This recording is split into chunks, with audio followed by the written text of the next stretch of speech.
Good morning everyone, मैं engineer Raghavan Singh बढ़ाना आपके समक्ष लेकर आया हूँ मध्य प्रदेश में क्रांति यानी कि 1857 की क्रांति में मध्य प्रदेश के किन किन लोगों ने योगदान दिया, क्या उनका राष्ट्रीय स्तर पर योगदान है, इससे संबंधित प्रश्न आपके मध्य प्रदेश पुलिस कांस्टेबल और MPSI जो नियर फ्यूचर में आने वाला है, सब इंस्पेक्टर भी है, उन सभी परीक्षाओं में आने वाले हैं। ठीक है भाई। तो सबसे पहले ये मध्य प्रदेश का प्यारा सा मैप है, इस पर हम चर्चा करने वाले हैं। ठीक है भाई।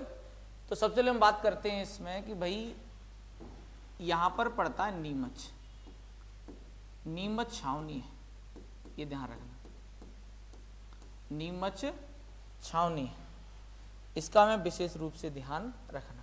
तो नीमच छावनी क्यों विशेषता है या तो बेटा नीमच छावनी में ही 3 जून 1857 को सबसे पहले विद्रोह हुआ था। अगर आपसे प्रश्न पूछा जाए कि मध्य प्रदेश में सबसे पहले 1857 की क्रांति में विद्रोह कहाँ हुआ था, तो हमें ये बताना है कि नीमच छावनी में हुआ था। कब हुआ था मेरे प्यारे छात्रों? 3 जून 1857 में हुआ। ठीक है। इसमें 2 नाम ध्यान रखना, एक अली बेग थे, अली बेग, दूसरा नाम हीरालाल। 2 सैनिक थे, इन्होंने शस्त्रागार में आग लगा दी थी। शस्त्रागार का मतलब होता है यहाँ पर बारूद रखा हुआ था, तो उसमें आग लगा दी तो बड़े स्तर पर विस्फोट हुआ जिसमें बहुत से अंग्रेज सैनिक मारे गए। तो ये ध्यान रखना है, मध्य प्रदेश में पहला विद्रोह कहाँ हुआ मेरे प्यारे छात्रों? नीमच छावनी। इसके बाद आता है मुरार छावनी। मुरार छावनी ग्वालियर में है और मैं चूंकि वहीं का निवासी हूँ। ठीक है। तो मुरार छावनी में विद्रोह हुआ बेटा 14 जून, 14 जून 1857। ये डेट जरूर ध्यान रखना। ठीक है बेटा। इसके बाद इसकी चिंगारी आगे बढ़ती गई, बढ़ती गई, बढ़ती गई और ये कहाँ पहुँच गई? शिवपुरी। इसके बाद बेटा ये ध्यान रखना है, शिवपुरी में 20 जून 1857 को शिवपुरी में सैनिकों ने विद्रोह कर दिया, पूरे दूर संचार व्यवस्था पर कब्जा कर लिया और सैनिक शिवपुरी से भागकर गुना पहुंच गए। ये ध्यान रखना है। इसके बाद हम और आगे बढ़े तो इसके बाद सागर छावनी में, सागर छावनी में शेख रमजान के नेतृत्व में, शेख रमजान के नेतृत्व में, इसके अलावा मऊ छावनी इंदौर में, मऊ छावनी में सादत खां के नेतृत्व, सादत खां के नेतृत्व, यानी कि ये बात जुलाई की बात कर रहा हूँ, बड़े स्तर पर विद्रोह हुआ। ठीक है भाई। तो ये छावनी का क्रम ध्यान रखना, सबसे पहले हुआ नीमच छावनी में, इसके बाद मुराद छावनी में, इसके बाद शिवपुरी छावनी में, फिर मऊ छावनी और सागर छावनी। ये छावनियाँ क्यों इम्पोर्टेंट है? क्यों यहाँ पर आपको ये ध्यान रखना है कि ये छावनियाँ सैनिक विद्रोह कर रहे हैं। अब जब सैनिक विद्रोह करेंगे तो इनकी बात जनमानस तक जाएगी और जनमानस भी इसमें भाग लेगा बढ़ चढ़ कर, जिसमें कुछ नाम आपको मैं एक एक करके बयां कर रहा हूँ, आप बिल्कुल एंड तक जुड़े रहें। ठीक है। इसके अलावा बेटा हम बात करते हैं और कहाँ कहाँ विद्रोह हुआ है। तो बेटा मुरार में हो गया, छावनी में, शिवपुरी में विद्रोह हुई गया। इसके अलावा बेटा हमें ध्यान रखना है कि क्रम बाई क्रम पढ़ना है। जैसे हम बात करते हैं भोपाल, भोपाल आप जानते हैं ये बेगमों का शासन रहा है। यहाँ पर भोपाल के अंदर मुसलमानों का शासन रहा है, मुसलमानों का लगाव अंग्रेजों से ज़्यादा रहा था, ये हमें काफ़ी अरसे से पता है। तो भोपाल में जो विद्रोह किया था, 2 नाम ध्यान रखना, दोनों भाई थे, आदिल मोहम्मद, आदिल मोहम्मद और फाजिल मोहम्मद, आदिल मोहम्मद और फाजिल मोहम्मद 2 भाई थे। इन दोनों ने भोपाल में बड़े स्तर पर विद्रोह किया। और तीसरा जो नाम है वो है वारिस मोहम्मद। ये तीनों ही नाम ध्यान रखना बेटा, वारिस मोहम्मद, ये तीनों लोगों ने भोपाल में विद्रोह किया है। आपके पेपर में कोई भी प्रश्न आ सकता है, आप उसके लिए तैयार रहें। ठीक है भाई। इसके बाद हम बढ़ते हैं और आगे, तो हमें दिखता है सीहोर। भोपाल के निकट क्या है बेटा? सीहोर। तो सीहोर में जो विद्रोह किया था वो ये ध्यान, यहाँ तक यहाँ विद्रोह नहीं बेटा, यहाँ पर तो सरकार बना दी। आप समझ सकते हैं विद्रोह होता है लड़ जाना, भग जाना, यहाँ पर क्या है? कब्जा कर लेना। आप समझ सकते हैं इस चीज को।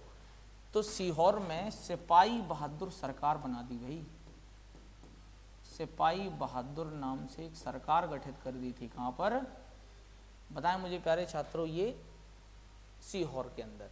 किसने की थी? तो दो नाम ध्यान रखना, एक तो महावीर और एक मोहम्मद। इसलिए इन्होंने पता है सरकार का गठन कर दिया, खुद के झंडे बना दिए, ठीक है। तो ये बहुत बड़ा प्रश्न है भाई, सीहोर में किसने विद्रोह किया था? तो किसने किया था बताओ भैया? महावीर ने और मोहम्मद ने, ठीक है। और यहाँ पर किस सरकार का गठन हुआ था? सिपाही बहादुर सरकार का गठन हुआ था, ठीक है भाई। इसके बाद हम बेटा और आगे बढ़ते हैं, मेरे साथ बिल्कुल जुड़े रहना है एंड तक, बड़े प्रेम के साथ पढ़ना है, तसल्ली से पढ़ना है, कोई जल्दी नहीं है भाई, ठीक है। चलो इसके बाद देखेंगे आप, जो सादत खां आपको दिख रहे हैं ना, सादत खां के एक सेनापति थे जिन्होंने मंदसौर में विद्रोह किया, उसका नाम था शहजादा फिरोज, शहजादा फिरोज शाह। शहजादा फिरोज शाह ने विद्रोह किया था बेटा मंदसौर के अंदर। कहाँ पर किया था? मंदसौर में विद्रोह किया था 57 की क्रांति में, ठीक है भाई। इसके बाद बेटा हम और आगे बढ़ेंगे क्योंकि बढ़ना जीवन है हमारा। तो बेटा यहाँ हमें मिलता है उज्जैन। क्या है? उज्जैन। तो उज्जैन में सदाशिव राव ने विद्रोह किया था। सदाशिव राव ने उज्जैन में विद्रोह किया था। और बेटा इंदौर में विद्रोह किया था भागीरथ सिलावट। भागीरथ सिलावट, ये ध्यान रखना है मेरे प्यारे साथ, ठीक है। तो इंदौर में विद्रोह किया भागीरथ सिलावट ने, उज्जैन में विद्रोह किया सदाशिव राव ने, ठीक है भाई। इसके बाद हम निमाड़ में चलते हैं, मालवा से हम चलते हैं निमाड़। तो निमाड़ में हमें मिलता है यहाँ बड़वानी। क्या मिलता है मेरे प्यारे छात्रों? बड़वानी। तो बड़वानी का जो सेंधवा है, बड़वानी का जो सेंधवा स्थान है, यहाँ पर विद्रोह किया था भीमा नायक ने। भीमा नायक ने विद्रोह किया, ठीक है। तो भीमा नायक को निमाड़ का रॉबिन हुड कहते हैं। क्या कहते हैं बेटा? निमाड़ का रॉबिन हुड कहते हैं। और भीमा नायक को ध्यान रखना, पोर्ट ब्लेयर में ले जाकर फांसी दी गई थी। कहाँ दी गई थी मेरे प्यारे छात्रों? पोर्ट ब्लेयर में जाकर फांसी दी गई थी, ठीक है। इसके बाद बढ़ते हैं बेटा हम खरगोन की साइड। तो खरगोन में हमें एक बड़ा नाम मिलता है टंट्या भील का। टंट्या भील, इन्होंने विद्रोह किया था कहाँ पर बताएं? खरगोन के अंदर। तो बेटा ये ध्यान रखना है, टंट्या भील को इंडिया का रॉबिन हुड कहते हैं, यानी भारत का रॉबिन हुड कैसे माना जाता है? टंट्या भील को, ठीक है। तो इन्होंने, इनके नाम पर बेटा कुछ अभी नए चेंजेस आए हैं, क्योंकि इनको भी फांसी दी गई थी। पाताल पानी नामक स्थान पर इन्होंने फांसी देकर फेंक दिया था। तो आपको ध्यान रखना है कि पाताल पानी नामक रेलवे स्टेशन जो है उसका नाम बदलकर क्या कर दिया है? टंट्या मामा भील कर दिया गया है। इसके अलावा और क्या किया है? तो और चेंजेस ये आए हैं कि टाटा मामा के नाम पर ही इंदौर का जो भंवर कुआं है उसका नाम हो गया है टंट्या मामा चौराहा। क्या हो गया मेरे प्यारे छात्रों? टंट्या मामा चौराहा के नाम से जाना जाता है। तो ये दो चेंजेस ध्यान रखना। पाताल पानी स्टेशन का नाम क्या हो गया? टंट्या मामा भील। इसके अलावा भंवरकुआं बस स्टैंड का नाम क्या हो गया? टंट्या चौराहा, ठीक है भाई। इसके बाद बेटा हम आते हैं कहाँ? महाकौशल और बिंद में, ठीक है। महाकौशल और बिंद में आते हैं तो हमें 2 से 3 नाम मिलेंगे। जैसे कि हम बात करेंगे रामगढ़ के अंदर, सिवनी में रामगढ़ है, तो रामगढ़ के अंदर रानी अवंतीबाई का नाम मिलेगा। रानी अवंतीबाई, ठीक है। तो रानी अवंतीबाई की कहानी क्या है तो उसको भी जानने का प्रयास करते हैं। तो रानी अवंतीबाई ने बार्डन नामक अंग्रेज सेनापति से, बार्डन नामक अंग्रेज सेनापति से क्या किया था? संघर्ष किया था, लड़ाई लड़ी और उसे एक समय तो हरा ही दिया था। लेकिन क्या करें, हमारे पास अत्याधुनिक हथियार नहीं थे, तो इसलिए हमें क्या करना पड़ा? आत्मसमर्पण तो नहीं कर सकते हम। तो रानी अवंतीबाई ने अपनी शहादत दी, ठीक है। और आज भी इनकी समाधि कहाँ है? बालपुर डिंडोरी में। कहाँ पर है समाधि इनकी? बालपुर डिंडोरी, ठीक है भाई। इसके अलावा हम बढ़ते हैं मंडला। तो मंडला में जो गढ़ा मंडला है, गढ़ा एक जगह है, तो उसमें ध्यान रखना दो नाम मिलते हैं हमें, रघुनाथ शाह और शंकर शाह। रघुनाथ शाह और शंकर शाह, ये दो नाम हमें देखने को मिलते हैं। तो रघुनाथ शाह शंकर शाह क्यों प्रसिद्ध है बेटा? तो ये बाप और बेटा की जोड़ी है। तो इन दोनों ने क्या किया था, ये अपने जितने भी जमींदार हुआ करते आसपास के, उनको ये लेटर लिखते थे, उसमें चूड़ियाँ भी साथ में रखते थे। अगर आपको अंग्रेजों के खिलाफ नहीं लड़ना है ना, चूड़ियाँ पहन लो। क्या कर लो? चूड़ियाँ पहन लो, नहीं लड़ना है तो। इससे फ़ायदा क्या हुआ कि भैया आसपास के जितने जमींदार थे वो सब अंग्रेजों के खिलाफ खड़े हुए। लेकिन क्या हुआ इसमें कि भद्दा नाम का एक गद्दार व्यक्ति था, उसने जानकारी दे दी। तो भैया बाद में शंकर शाह और रघुनाथ शाह को तोप से उड़ा दिया गया था। इनको किससे उड़ा दिया गया था? तोप से। ये ध्यान रखना, इन्हें तोप से उड़ा दिया गया। ठीक है भाई।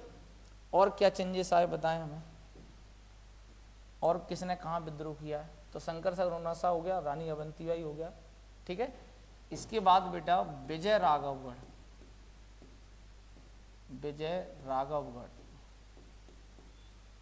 ये कटनी में पड़ता है। विजय राघवगढ़ कहाँ पड़ता है बेटा? कटनी में। ठीक है। तो यहाँ पर बताओ किसने विद्रोह किया है? तो यहाँ पर किया है ठाकुर सरजू प्रसाद।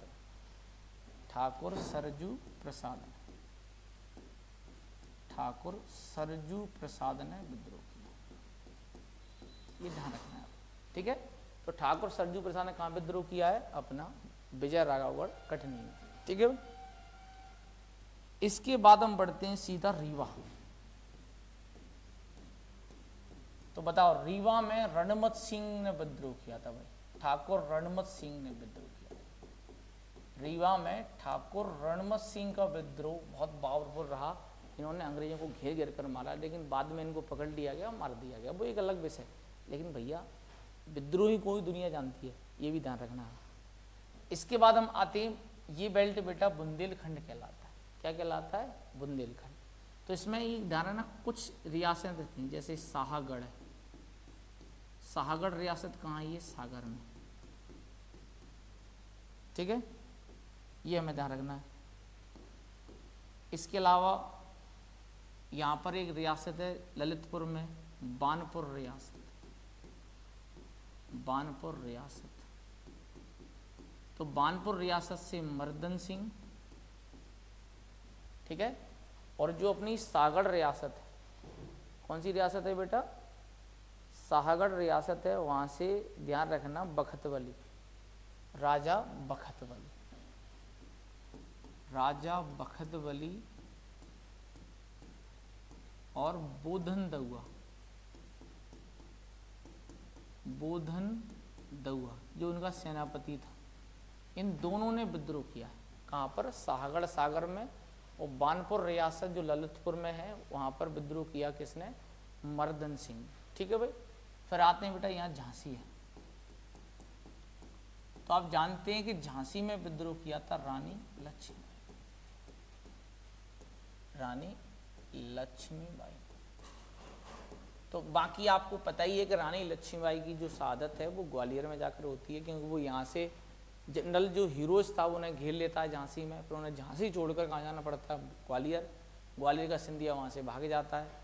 बाद में जाके रानी को जनरल हीरोज घेर लेता है, इनके बीच भयंकर युद्ध होता है, जिसमें रानी जो है एक नाले के निकट, ग्वालियर के पास एक नाला है, जिनसी नाला कहते हैं उसको, उसके निकट उन्हें घेर लिया जाता है और वो अपनी वीर गति देती हैं।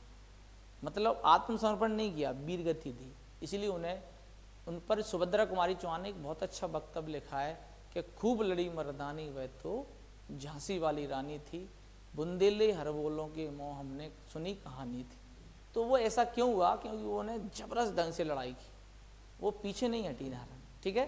तो आपको अगर इस तरह से अगर आपको याद है कौन सी घटना कहाँ घटी है, कब घटी है, तो आपका मैं उम्मीद करता हूँ कोई भी प्रश्न बाहर नहीं होगा। तो यहीं मैं अपनी वाणी को विराम देता हूँ। जय हिंद, जय भारत। आप इसका एक बार स्क्रीनशॉट ले लीजिएगा।